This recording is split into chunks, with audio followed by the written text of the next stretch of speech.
नमस्ते भाई। जैसा कि मैंने आपको बोला था कि मैं बहुत जल्दी एक कॉम्प्रिहेंशन आपको सोल्व करके दिखाऊंगा, उसी में मैं एक वीडियो लेक्चर आज बना रहा हूँ। इसको बहुत अच्छे से समझ लेना।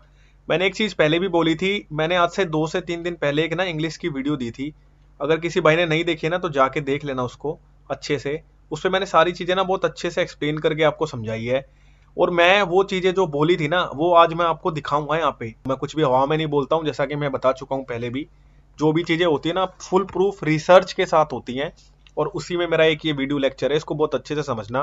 स्टेनो का भी 2025 में जो एग्जाम हुआ था उसी के आंसर की मैंने उठाई है। अभी मैं दिखा देता हूँ आपको। देखो मैं आपको समझा देता हूँ कैसे करना होता है, और कई बारी कब पढ़ना होता है और कब नहीं पढ़ना होता है, ये सबसे ज्यादा जरूरी है। पैसेज ऐसे आपको मिलेंगे जिसमें आपको पूरा पढ़ने की जरूरत नहीं है। लेट्स से उसने ये पूरा पैसेज दिया आपको, इसमें उसने पैसेज के बारे में पूछा है, यहाँ पे आपको मेंशन होगा। उसने पूछा है क्या मेन इशू क्या डिस्कस हुआ इस पूरे पैसेज में। कई बार ऐसा होता है, ये पैसेज दे दिया बड़ा सा, नीचे पूछेगा इसका सिनोनिम बता दो, ठीक है, या इसका एंटोनिम बता दो, या कई बार ये पूछेगा ये इसका पॉजेसिव प्रोनाउन क्या होगा, ठीक है। या इस हिसाब से कोई जब क्वेश्चन आती है ना उसमें आपको पूरा पैसेज पढ़ने की जरूरत नहीं है। या कोई एक्टिव पैसिव दे दिया पैसेज में, उसमें आपको जरूरत नहीं है कि आप पूरा पैसेज उसको पढ़ो, ठीक है। वो आपको एक बार ही ऑप्शन पे नजर मारनी पड़ेगी। अब पढ़ लेते हैं भाई। इन the age of endless options, ठीक है। इसमें जैसे ये लाइन मैंने पढ़ी, ये लाइन मेरे को समझ में आ गई पढ़ते ही कि इन the age of endless options, जो एंडलेस ऑप्शंस हो गए ना, इन द एज क्या होता है, इस जमाने में, ठीक है। In the age of endless options, endless option के जमाने में, from streaming services to social media platforms, ठीक है। जो भी स्ट्रीम होती है सर्विसेज, जैसे यूट्यूब पे भी स्ट्रीम होती हैं, ठीक है, और जगह भी होता है, टू सोशल मीडिया प्लेटफॉर्म्स, ठीक है। Modern individuals face what psychologists called decision fatigue. जो मॉडर्न है ना, जो नया अभी जो इंडिविजुअल है कोई भी, वो क्या फेस करता है, जिसको साइकोलॉजिस्ट बोलते हैं अपनी भाषा में, एक डिसीजन फैटीग। जैसे अनलाइक अर्लियर जनरेशंस, भाई जो पहले की जनरेशन होती थी, जो अपने फादर दादा वादा के टाइम पे, वहां पे लिमिटेड चॉइसेस होती थी, ठीक है। लेकिन आज क्या है, today's youth are constantly required to decide, उसको कॉन्स्टेंटली डिसाइड करना पड़ रहा है। ये तो आपके साथ भी कई बार होता होगा ना, इस मास्टर ने कोई पीडीएफ डाल दी, आप सोचते हैं इसको सोल्व कर लूं, फिर कुछ टाइम पे एक और पीडीएफ आ गई, आपको लगता है ये भी कर लूं। पहले लिमिटेड से यूट्यूब चैनल्स होते थे, ठीक है, क्वालिटी कंटेंट होता था, बच्चे को इतना भटकना नहीं पड़ता था। आज बच्चा डिसाइड ही नहीं कर पाता, इससे पढ़ूं उससे पढ़ूं, इसका कोर्स लूं उसका कोर्स लूं, समझ रहे हो, ये वही बात कर रहा है, ठीक है। व्हाट टू वॉच, क्या देखना है, क्या फॉलो करना है, और क्या शेयर करना है, और कैसे उन सब चीजों को रिस्पॉन्ड करना है, ठीक है। While freedom of choice is often celebrated, इसका इस लाइन का क्या मतलब हुआ कि भाई किसी के पास फ्रीडम ऑफ चॉइस है उसको हमेशा ही सराहा जाता है, लेकिन too many choices can lead to stress.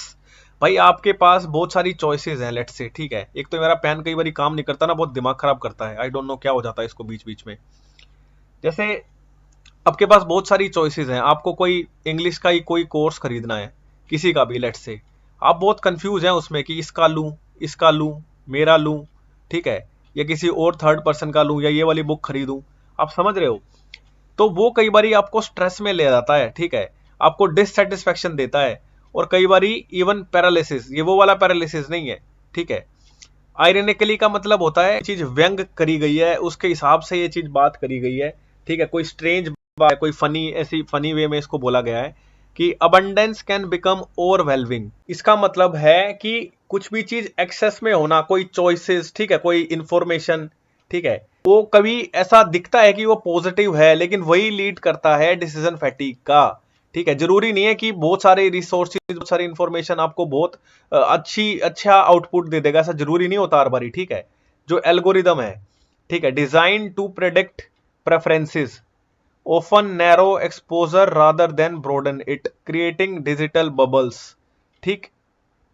people may feel in control yet their choices are subtly shaped by unseen patterns, ठीक है। इस लाइन का क्या मतलब हुआ अभी बताता हूं, पहले पढ़ लेते हैं।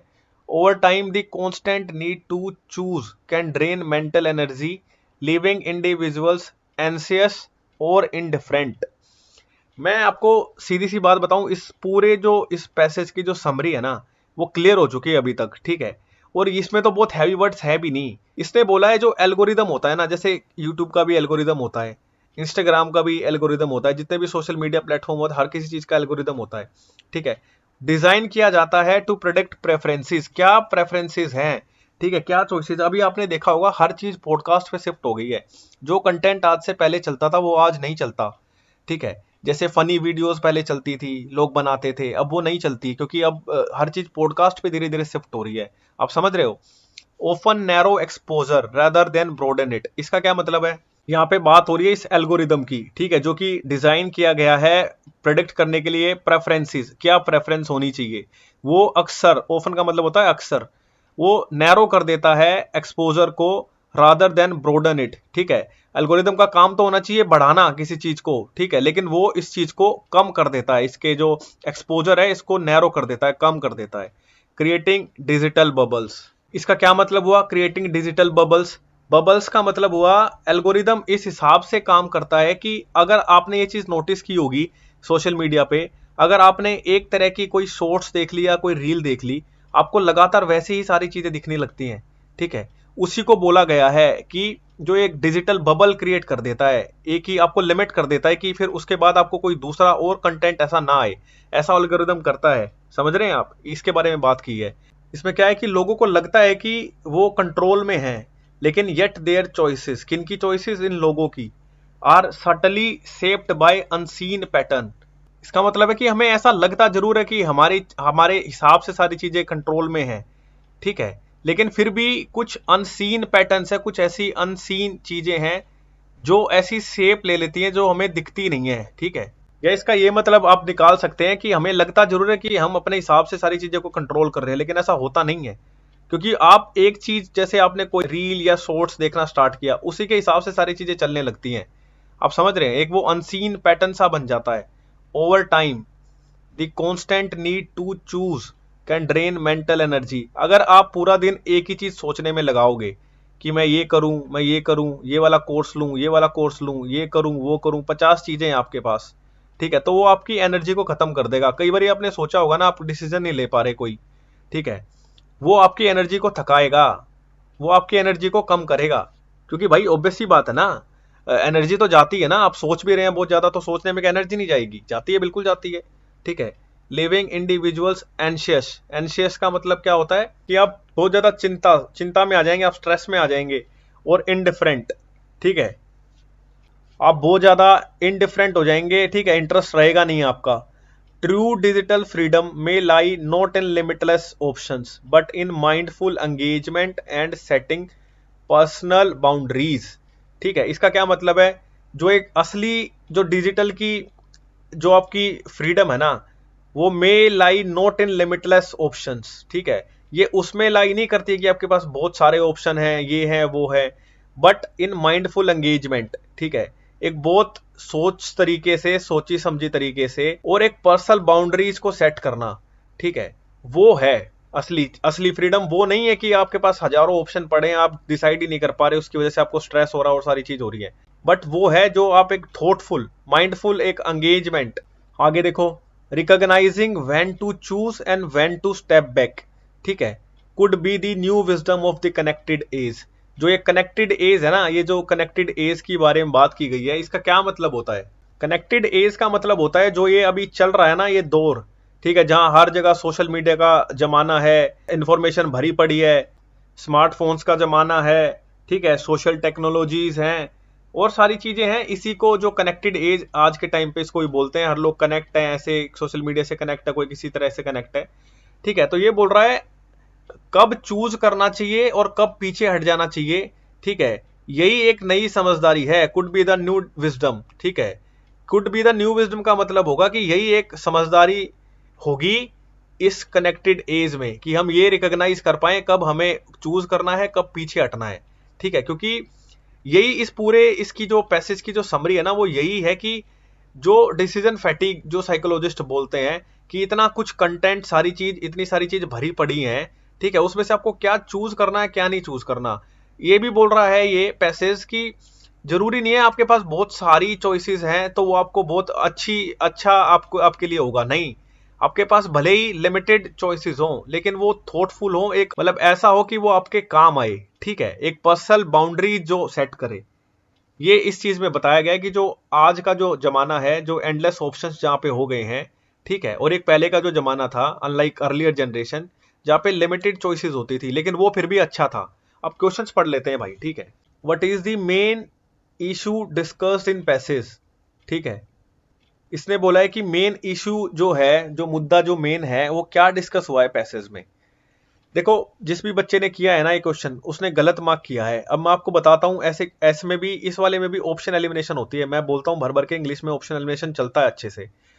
Over use of mobile apps, ऐसा कहीं पे भी बोला नहीं गया है पूरे पैसेज में कि ओवर यूज हुआ है मोबाइल फोन्स का, ठीक है, ऐसा कहीं नहीं बोला हुआ है। इसमें क्या है, लैक ऑफ इंटरनेट लिटरेसी, जो इंटरनेट की जो ज्ञान है, जो लिटरेसी है, ठीक है, उसके बारे में भी कहीं बात नहीं हुई है पूरे पैसेज में, ये भी नहीं होगा। ये दो ऑप्शन तो आप ऐसे ही काट सकते थे, ठीक है। Rise of social media trends, social media का जो राइज है ना उसके बारे में यहाँ पे बात नहीं हुई है, ठीक है। आप एक बार चौथा ऑप्शन, ये भी ऑप्शन देखो, थर्ड ऑप्शन देखो, जो stress caused by excessive digital choices, सीधी सीधी ये बात लिखी हुई है पैसेज में। जिसने भी आंसर लगाया है बिल्कुल ही उसने पढ़ा नहीं है पैसेज को। ये तो पैसेज भी इतना कुछ हैवी पैसेज नहीं था, ठीक है, कि बहुत हैवी इसमें वर्ड्स दिए गए हो। सीधा सीधा दिखा गया है कि जो भी एक्सेसिव डिजिटल चॉइसेस बन गई हैं, जैसा कि मैंने आपको समझाया, वो आपको क्या करती हैं, आपको स्ट्रेस देती हैं, आपकी एनर्जी को ड्रेन करती हैं, ये सब बोला गया ना उसमें। आगे बढ़ेंगे। एक बारी अगर आपने पैसेज की क्लैरिटी अच्छे से ले ली ना, फिर आप पैसेज को बना पाओगे अच्छे से। एक बारी समझना तो आपको पड़ेगा, बिना समझे तो ऐसा होगा नहीं, स्किम करना पड़ता है, उसके बाद आपको चीजें थोड़ी थोड़ी लिंक होने लग जाएंगी, समझ में आने लग जाएगी। उसने बोला है what does the author imply about algorithms, के बारे में उसने पूछा है। ये क्वेश्चन तो आप ऐसे भी बना सकते हैं। एल्गोरिदम्स का मतलब क्या होता है, ठीक है। एल्गोरिदम का मतलब सीधा सा इतना ही होता है कि मैंने फिर पहले भी बताया, दोबारा बता देता हूं। लेट से कोई आप कोई रील देख रहे हो या कोई शॉर्ट्स देख रहे हो, आपने ये चीज नोटिस की होगी, बैक टू बैक वो सारी चीजें चलने लगती हैं। आप अगर एक टॉपिक जैसे खाने की कोई आप वीडियो देख रहे हैं, तो बैक टू बैक वैसी तरह की शॉर्ट्स और रील्स आ जाएंगी। एजुकेशन की वीडियोस आप देख रहे हैं तो वो आपकी फीड में वही सब चीजें आ जाती हैं। तो उनका क्या है, इससे क्या इंप्लाई किया है, एल्गोरिदम का क्या मतलब बेसिकली होता है, they always give better choices. नहीं, ऑलवेज तो बहुत एक एक्सट्रीम कीवर्ड हो गया। ये जरूरी नहीं है, जब ऐसे कीवर्ड हो ना, वो मोस्टली ऐसी स्टेटमेंट गलत होती है, चाहे वो जीके में भी क्यों ना हो। दे एक्सपेंड वंस इंटरेस्ट। अब ये वाला ऑप्शन देखो, इसमें सीधा सीधा लिखा हुआ है कि एल्गोरिदम एक्सपेंड करता है किसी भी इंडिविजुअल के इंटरेस्ट को। कहाँ एक्सपेंड करता है भाई, एक्सपेंड तो जब करेगा ना, आपने ये कोई खाने की वीडियो देखी, उसके बाद कोई एजुकेशनल वीडियो आ गई, उसके बाद फिर कुछ नई चीज आ गई, ये तो सिमिलर सिमिलर सी सारी चीजों को कंबाइन कर देता है। तो ये आपको लिमिट करता है एक्सपोजर। जो डाइवर्स का मतलब क्या होता है, जो भिन्न भिन्न प्रकार का अलग अलग तरह का जो कंटेंट होता है वो आप तक नहीं पहुंचता एल्गोरिदम का। एल्गोरिदम काम ही ऐसे करता है ना, आपने कोई चीज देखनी स्टार्ट की, वो वैसे ही आपकी फीड में सारी चीजें लगा देगा, तो आपको वो लिमिट करता है बेसिकली, ठीक है। सीधा सा आंसर था इसका, तो पता नहीं क्यों बच्चे ने छोड़ा है ये। मैंने कल की वीडियो में एक चीज बोली थी आपको कि जब वो पैसेज देगा और नीचे पूछेगा कि इसका सिनोनिम बताओ या कुछ भी बताओ, अगर आपको उस वर्ड का मीनिंग नहीं पता, जाके देख लेना भाई। हम पहले बताते हैं, बाद में नहीं आते हम, ठीक है। हमारा काम यही है कि हम पहले ही बच्चों को बता देते हैं क्या चीज हो सकती है क्या नहीं। हमारा एक्सपीरियंस है इस फील्ड में कई साल का, ठीक है। अब उसने पूछ लिया what paradox is presented in the passage. अब किसी बच्चे को यही नहीं पता कि पैराडॉक्स क्या बला है, ठीक है, तो वो कैसे इस क्वेश्चन को हैंडल करेगा। पैराडॉक्स का मतलब होता है ना कोई पहेली, ठीक है, कोई एनिग्मा इसको बोलते हैं, ठीक है। तो जो पैराडॉक्स है उसका मतलब ये होता है कि कोई पहेली, कोई ऐसी, मतलब कोई ऐसी चीज जो कॉन्ट्राडिक्ट करे, ठीक है। कॉन्ट्राडिक्ट का मतलब क्या होता है, कोई चीज जैसे अपोजिट हो बिल्कुल, ठीक है, कोई कुछ बोले फिर दूसरा उसके बिल्कुल अपोजिट में बोले, उसको हम कॉन्ट्राडिक्ट करना बोलते हैं, ठीक है, विरोधाभास जो होता है हिंदी में। इसने बोला है कि what paradox is presented in the passage, क्या ऐसा पैराडॉक्स है, कौन सी ऐसी पहेली और कौन सा ऐसा कॉन्ट्राडिक्शन की बात हुई है इस पूरे पैसेज में, ठीक है। Choices lead to control but also exhaustion. ये चीज तो मैंने आपको पहले ही बता दी, क्लियर कर दी ना, कि जो चॉइसेस हैं वो लीड्स करती है कंट्रोल बट ऑल्सो एग्जॉशन, ठीक है। एग्जॉशन का मतलब होता है एग्जॉस्ट कर देना आपको, ठीक है। जैसा कि मैंने पहले ही बताया कि आपकी एनर्जी को ड्रेन भी करता है। अगर आपके पास बहुत सारी चॉइसेस है ना, आप सोचते रहते पूरे दिन में क्या करूं क्या ना करूं, तो वो आपकी एनर्जी को भी ड्रेन करता है, ठीक है, थकाता है आपको। अब देख लो ऑप्शन भी कितने बेकार से हैं। आप technology helps only the rich, क्यों भाई, गरीब के पास क्या। अब तो देख ही रहे हैं, स्मार्टफोन सबके पास आ गया, अमीर गरीब क्या होता है, अब तो सबके पास टेक्नोलॉजी है, वो नहीं यूज करते क्या फोन, मोर ऐप मीन्स लेस प्रोडक्टिविटी। क्यों भाई? आपके फ़ोन में ज़्यादा एप्लीकेशन होंगी, ठीक है, तो क्या लेस प्रोडक्टिविटी होगी? आपने लेट से 4-5 लोगों का कोर्स खरीदा हुआ है, ठीक है, तो सबकी ऐप आपके फ़ोन में होगी, तो उससे क्या लेस प्रोडक्टिविटी होगी? प्रोडक्टिविटी तो बढ़ेगी ना। लेस डेटा ब्रिंग्स मोर सिक्योरिटी, ठीक है, ये बात बोली गई है कि कम डेटा, लेस डाटा लाता है एक ज़्यादा सिक्योरिटी। ऐसा ज़रूरी तो नहीं है, ठीक है। कम और ज़्यादा में उसका सिक्योरिटी का क्या लेना देना? डेटा कम हो ज़्यादा हो उसमें उससे क्या लेना देना है? समझ रहे हैं आप? ये सीधा हो जाता है ये भी ऑप्शन से। आगे बढ़ेंगे। देखो उसने बोला है अकॉर्डिंग टू द ऑथर क्या सोल्यूशन हो सकता है इस चीज का। सीधा सा सोल्यूशन है भाई, एक माइंडफुल एंगेजमेंट हो और लिमिट हो, ये सीधा सीधा लिखा हुआ है, ठीक है। True digital freedom may lie not in limitless option but in mindful engagement and setting personal boundaries. यही इसका एक सोल्यूशन हो सकता है कि हम अपनी बाउंड्रीज को बना लें। जैसा कि मैं हमेशा ही बोलता हूँ कि बहुत ज्यादा के पीछे मत भागो कि मैं ये भी पढ़ लूँ, मैं ये भी पढ़ लूँ, ये भी पढ़ लूँ अपनी, क्योंकि आपको ये ड्रेन भी करता है ना आपकी एनर्जी। लेट से आपने कोई टॉपिक उठाया, यहाँ से आपने पढ़ा, फिर दूसरा टॉपिक सेम कहीं और से पढ़ा, सेम टॉपिक आप पढ़ते ही जा रहे हो, ऐसा नहीं करना आता है आपको। मैं देखो ये पैसेज भी मैंने ऐसा उठाया जो मेरे को बहुत अच्छा लगा ये पैसेज, ठीक है, बहुत एक इतना अच्छा ये मैसेज दे रहा है पैसेज, इसलिए मैंने ये भी इसको चूज किया था बहुत सारों में से, ठीक है। अब यही है कि आप अगर एक माइंडफुल, एक थॉटफुल अपना डिसीजन बना पाएंगे, अपनी बाउंड्रीज को लिमिट कर लेंगे कि मुझे इतना पढ़ना है, इतना करना है, तो वही सोल्यूशन है इस चीज का। ये जो पूरा एल्गोरिदम और ये सारी चीजें और जो ये डिसीजन ना ले पाना, हर चीज इतनी अबंडेंस में होना, ठीक है, वही आपको ये जो माइंडफुल एंगेजमेंट है और लिमिट करना अपने आप को, अपनी पर्सनल बाउंड्रीज को, कि मुझे यहाँ कब चूज करना है, कब पीछे हटना है, ये इस पैसेज के बारे में बोला गया है भाई। लॉजिकल है इंग्लिश भाई, अगर ढंग से पढ़ी जाए तो। मैं आपको बारी बारी बोलता हूँ, ठीक है। 2 बारी मैंने स्टेनो निकाला था अपना जिस टाइम पे, उस टाइम पे टू बी ऑनेस्ट मैं बताऊं ना तो मेरे को, मैं गलत नहीं होने देता पैसेज, और अपना क्लोज टेस्ट में बहुत कम ऐसा होता था कि कोई क्वेश्चन कटे। लेकिन फिर धीरे धीरे जब रीडिंग और सारी चीजें करते गए और ज्यादा इंप्रूवमेंट होते चले गई। वो एक एक दिन का खेल नहीं है भाई, ये धीरे धीरे करके आएगा। और मैं ट्राई करूंगा 10 से 12 पैसेज बच्चों को कराऊं मैं, ठीक है। कोई और क्वेश्चन है तो देख लेते हैं, नहीं तो फिर सेशन को बाइंड अप करते हैं भाई। आई थिंक एक क्वेश्चन और है, उसको भी बना लेते हैं।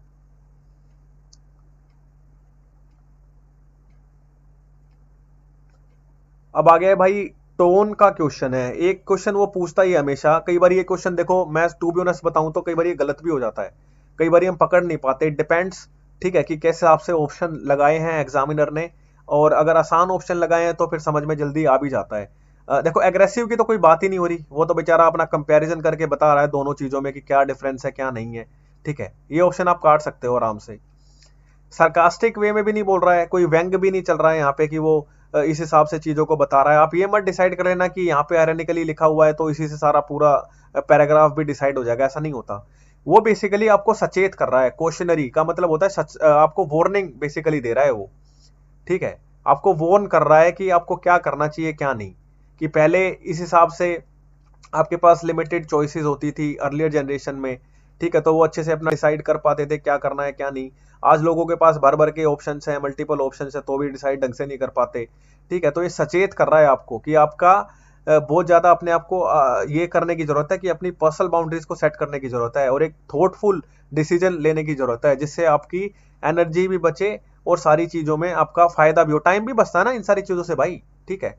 आई think we have done all the questions. अब मैं इस सेशंस को बाइंड अप करता हूं भाई, और मिलते हैं अगली वीडियो में। अगर आपको कुछ भी थोड़ा सा सीखने को मिला हो तो भाई जरूर वीडियो को लाइक करें, चैनल से बन जाएं, ठीक है, और मिलते हैं भाई अगली वीडियो में। पढ़ते रहें।